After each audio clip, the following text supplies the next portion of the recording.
finally we're getting some tepid, but still, we're getting a little bit of a progressive resistance here.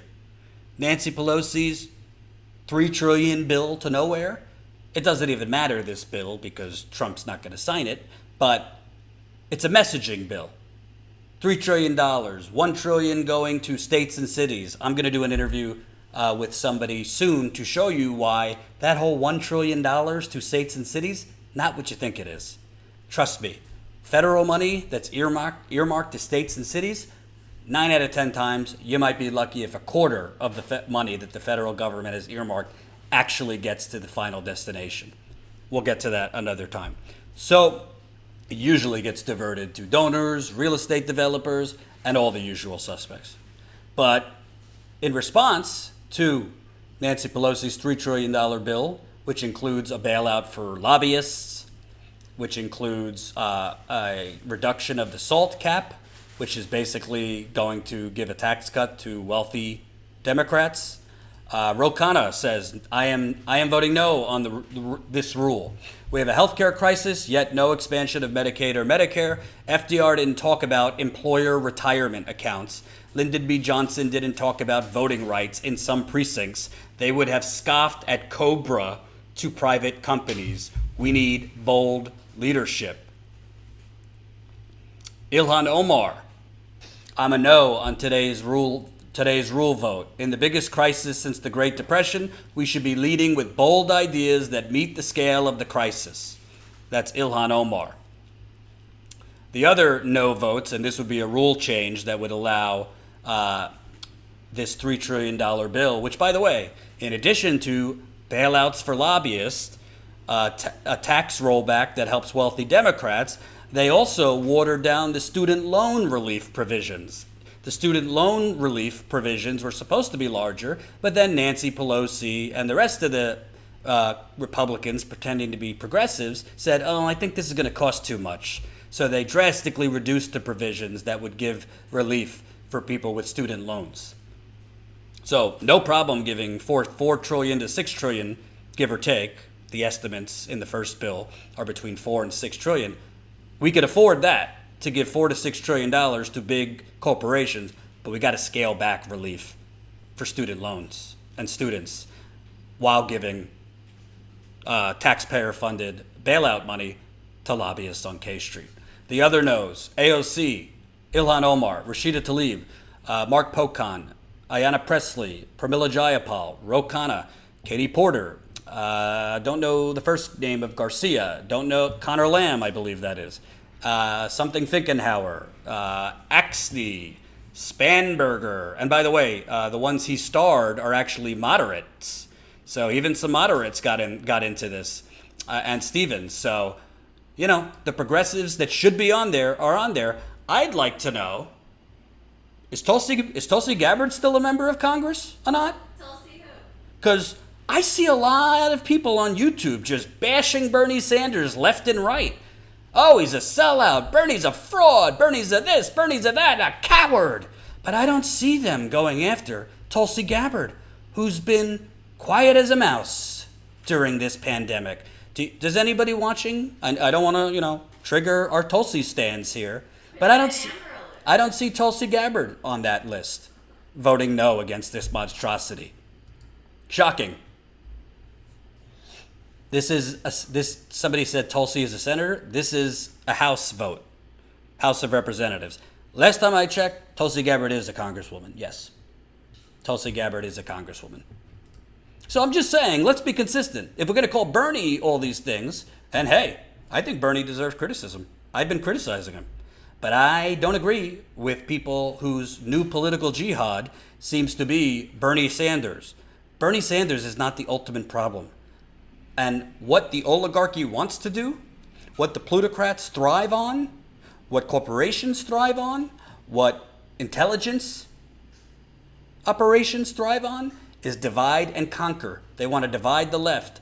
And certain people are helping that cause by laser focusing on Bernie Sanders as the problem. Was he weak during the campaign? Yes. I said it during the campaign.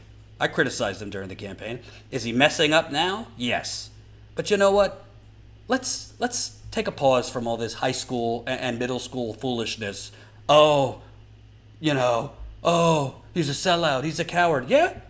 Let me ask you a question. These people saying this, what the have they done that's so brave? Have they done so much in their lives? Did these people calling Bernie Sanders a coward on Twitter and on YouTube, did they force Jeff Bezos to give Amazon workers a $15 minimum wage? Was that them? These brave souls who are so wise and brave and better than Bernie Sanders? Are they responsible for Disney workers getting $15 minimum wage?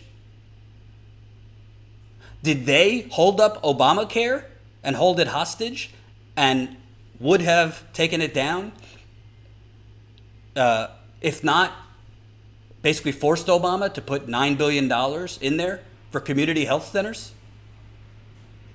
Bernie Sanders got $9 billion into Obamacare. But all these people who are pissed off and angry, rightfully so right now, are listening to people on YouTube and Twitter, and there's a lot of hosts talking like this who, oh, he's a coward, he's a sellout. Yeah? What the have you done? There's nothing wrong with criticizing Bernie Sanders. He's not above criticism, and I do criticism. But spare me to the people who have been on the bandwagon for Bernie. Oh, they've enjoyed the bandwagon. Bernie's gotten them a lot of quick clicks and Twitter follows, whatever. But the minute he does some things you don't like, all of a sudden, Bernie Sanders is a worse threat than Donald Trump. Oh my God, I'm listening to some people go on and go on. It's deranged. So he endorsed Joe Biden. Guess what? He said from the beginning he was going to endorse the Democratic nominee. You don't like it? Okay, but that's what he said he was going to do. It's not a surprise. I don't like how he did it. I don't think he should have done it when he did it. I think he should have actually got something for it. I think he should have organized his massive email list and organized the troops that he has for things like a rent strike, a mortgage strike, a general strike. Now's the time to do that. But just because somebody isn't doing exactly what you want 100% of the time doesn't make them a sellout. And frankly, the people doing that are frankly radicalizing impressionable minds are irresponsible. And I'd like to know from these people tweeting this, I'd like to know from hosts saying this, what the have you done in your life? What do you do? Are you so brave? Because a lot of people doing this right now, they make good money. These people saying, Bernie should have stopped the first corporate bailout bill. He should have stopped it dead on its track. Oh yeah? Are you so brave, the people saying that? Even though that bill was a storm and a sandwich and it was terrible. Are you so brave that you would have chose to fight the war then? When you, by delaying that bill, if Bernie Sanders delayed that bill, if he filibustered that bill, you're going to be the one that delays even further millions of people who cannot afford to miss a paycheck, who will lose their homes, who will go under. You're going to be the one that stops them from getting unemployment and delays their unemployment checks. And a lot of them haven't even gotten it yet. You're going to delay it further so you could make a point? You're going to delay their $1,200 check? No, it's not enough. I agree it's not enough. You're going to delay it so you could make a point? Well, if you're that brave, if you have that big of balls, the people saying this, then why don't you run for office? But I'll be damned. I'm a journalist. I'm not a hero worshiper. I do personally support Bernie. I've always been open about that, but I don't worship Bernie. That's why I criticize him when it's appropriate. But I can't stand people in the progressive media. I can't stand people, even people I like, by the way, on Twitter and these other places. Suddenly, oh my God, I was sucking Bernie's for 5 years and preying off Bernie and preying off Bernie to get a big audience. And now he's not doing exactly what I want, so I'm so brave. I'm so brave. And I'm such a fighter that from the comfy confines of Twitter and YouTube comments and YouTube and wherever these people saying it, because it's not just one person, I'm seeing a lot of people saying this. Yeah, if you're that brave, if you're that consistent, if you're that much of a gladiator, then why don't you get in the ring and run for office? Because the only thing you're doing right now is dividing people, is radicalizing people. The enemy is not Bernie Sanders, okay? Is he doing shit that I don't agree with? Yes. But I'll tell you who the real enemies are. It's Nancy Pelosi, it's Chuck Schumer, because really what the Democratic Party has become is the getaway car for the Republican robbers. The Republicans are robbing the Treasury, they're robbing our planet, and the Democrats are kind of in for the ride. They're waiting outside for Mitch McConnell to come with the bank. Come with the bag with the money, and they're driving away. Just join via Patreon. And I didn't even plan on doing this rant. But I got to tell you something. I said to Anat last night, I was watching something. I won't say what I was watching. And I was just disgusted. Because I got to tell you something. And I'm not someone who brags about myself often, but here's a humble brag. I have busted my ass far more than most of these people on YouTube the last 5 years. Most of these people on YouTube, frankly, work a few hours a day. I've been to 40 states, okay? I've sacrificed holidays. I've worked 7 days a week for 2 years to build this company with Jen. I have been in the trenches where a lot of these people just tweet and talk. Nothing wrong with people who do commentary or people that live on Twitter. I'm not criticizing them. But I actually walk the walk. I go out in the field. I speak with the American people. I speak with a lot of downtrodden black people, a lot of downtrodden brown people, a lot of downtrodden indigenous people, a lot of downtrodden white people. And I could tell you, for the people saying Bernie's a sellout, for the people saying Bernie's a fraud, he's a coward, he's a joke, he's a this, he's a that, yeah?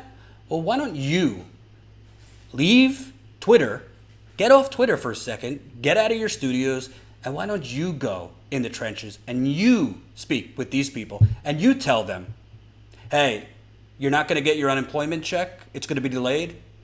You're not going to get your $1,200 check